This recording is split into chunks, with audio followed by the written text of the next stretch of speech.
Hello મિત્રો, નમસ્કાર મિત્રો. જિંદગી જીવવાની ફિલસૂફી મેં સમજી લીધી છે. ખુશી જે જીવનમાં આવી એને આખરી અને અણમોલ સમજી અને એને માણી લીધી છે. મિત્રો, જિંદગી કેવી?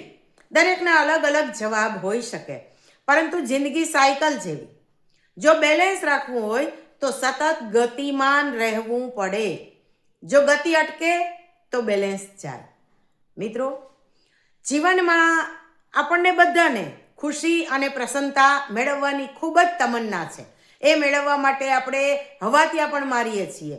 પણ આ ખુશી અને પ્રસન્નતા છે એ મેળવવા માટે આપણે પાત્રતા કેળવવી પડે, એને લાયક બનવું પડે, ત્યારે આપણને એ મળે. જો જીવનમાં નિયમિતતાનો દીવો પ્રગટી જાય તો પ્રકૃતિ આપણને ચારે તરફથી પોષણ આપે અને પછી આ ધીમે ધીમે ધીમે આપણે પ્રસન્નતા અને ખુશી માટે લાયક બનતા જઈએ, આપણી પાત્રતા કેળવાતી જાય.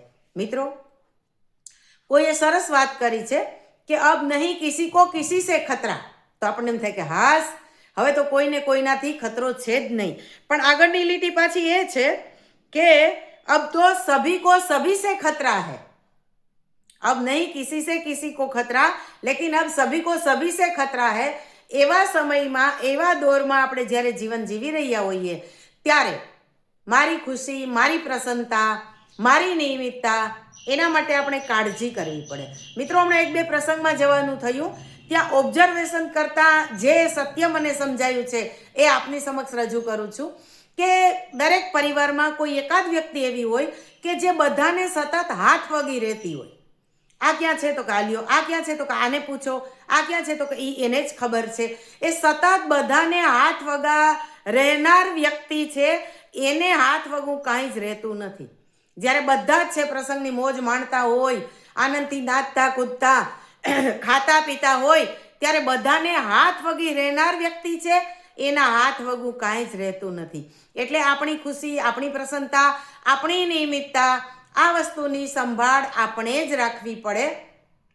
બાકી નદીને ધક્કો મારીને વહેતી કરવામાં મદદ કરનાર, ધક્કો મારનાર લોકો છે એના હાથમાં કાંઈ જ આવતું નથી. નદી એની મેળે વહે જ છે. એવી રીતે આખા સમાજનો ઠેકો, આખા પરિવારની જવાબદારી જ્યારે આપણે લઈએ ત્યારે આપણે પોતે પણ એક વ્યક્તિ છીએ, એ ભૂલવું ના જોઈએ. બરાબર છે ને મિત્રો? ચાલો આવતીકાલે નવી વાત સાથે. કથા પણ આપણી, વ્યથા પણ આપણી.